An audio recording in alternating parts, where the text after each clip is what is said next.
sapagkat di natin talos ang pagbabalik ni Jesus. Alleluia, Alleluia, Alleluia, Alleluia.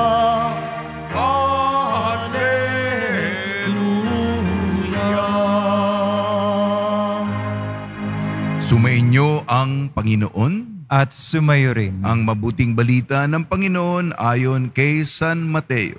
Papuri sa iyo, Panginoon. Noong panahong yun, sinabi ni Jesus sa kanyang mga alagad, "Kaya't magbantay kayo, sapagkat hindi ninyo alam kung anong araw paririto ang inyong Panginoon. Tandaan ninyo, kung alam lamang ng puno ng sambahayan kung anong oras ng gabi darating ang magnanakaw, siya'y magbabantay at hindi niya pababayaang pasukin ang kanyang bahay. Kaya maging handa kayong lahat. Sapagkat darating anak ng tao sa oras na hindi nyo inaasahan.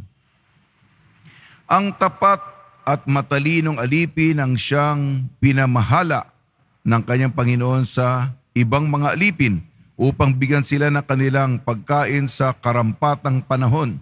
Mapalad ang aliping yon kapag dinatnan siyang gumagawa ng gayon sa pagbabalik ng kanyang Panginoon. Sinasabi ko sa inyo, pamamahalaan siya ng kanyang Panginoon sa lahat ng kanyang ari-arian.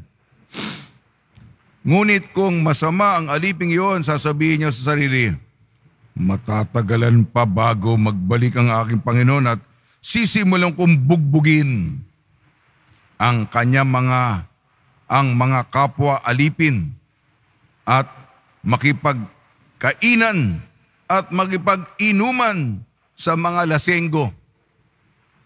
Babalik ang Panginoon ng aliping yon sa araw na hindi niya inaasahan at sa oras na hindi niya alam.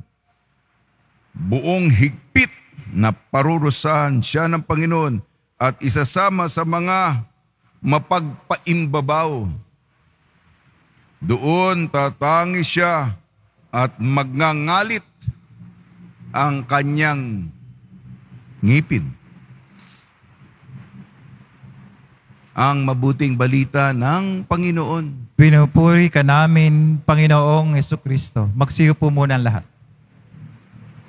Bagamat maulan, isang mapagpalang araw, mapagpalang umaga sa ating lahat. Ito na po ang huling buong araw ko sa simbahan ng Quiapo. Huli.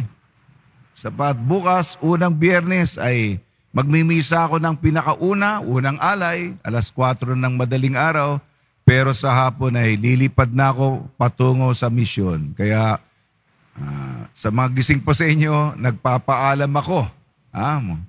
Bukas ay maraming tao, pero yung bukas hindi na buong araw ko, kaya ninanamnam ko. Kaya nga, parang papasalamat ako at malapit ako sa Panginoon sapagkat sa susunod na mga araw, mababanagan, masisilayan ko sa malayo sa pamamagitan ng live streaming pa sa maliit kong cellphone.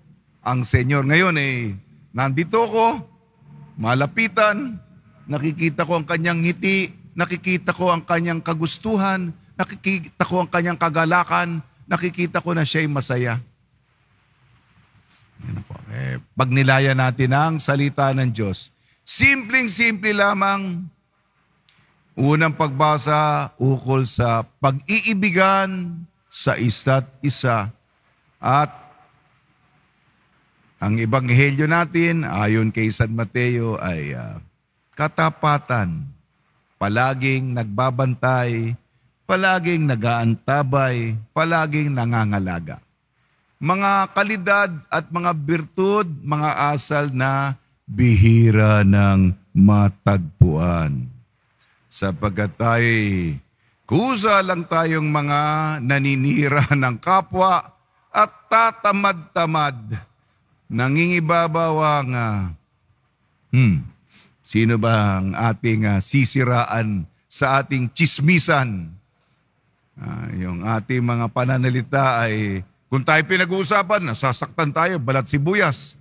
Pero kung iba naman, parang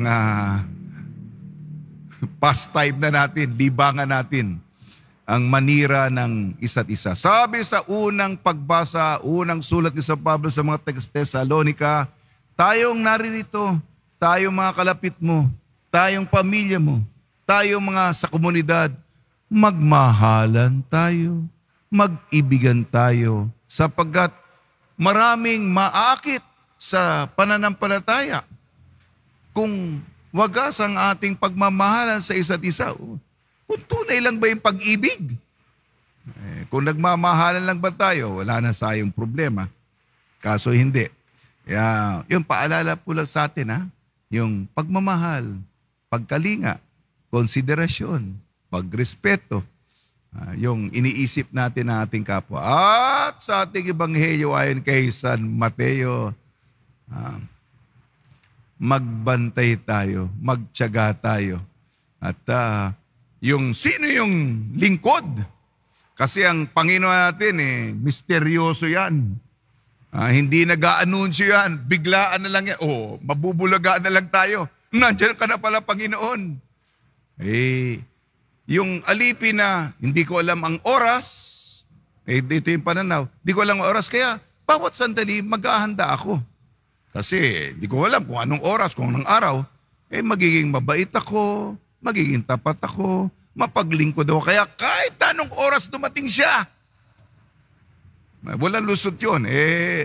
Yun ka Hindi ka naman nagkukungwari. Kahit na anong oras, hindi ka na mabibigla kasi ganun ka talaga. Yun, tumutulong. Iniisip ang ibang tao. Ngunit, kung ang pananaw mo naman, di ko naman nakikita yung Panginoon yan. Meron ba? Meron ba? Kung nagkasala ba tayo, tatamaan ba tayo ng kidlat? Good time. Inuman. Lasing. Maglalasing na lang ako. Yun.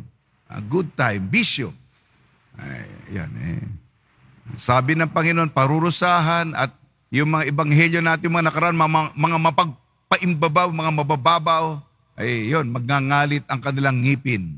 Sana po ay hindi tayo sa grupong yun. Muli, maging handa po tayo, mag-ibigan po tayo. Yun lang po.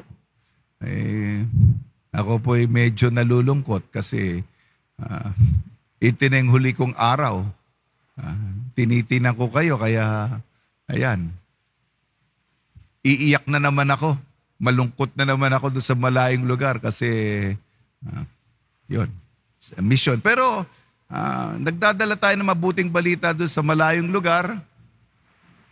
Ganun ang buhay. Yan ang pinagkatiwala sa atin ng Panginoon. At papasalamat ako sa pagkakataong ibinigay niya kahit maikli lamang na maging malapit sa Kanya. Sa tulong ni Maria at ni San Jose, naway tayo'y magmahalan at abangan natin ang pagdating sa ating buhay ng ating Nuestro Padre Jesus Nazareno. Amen.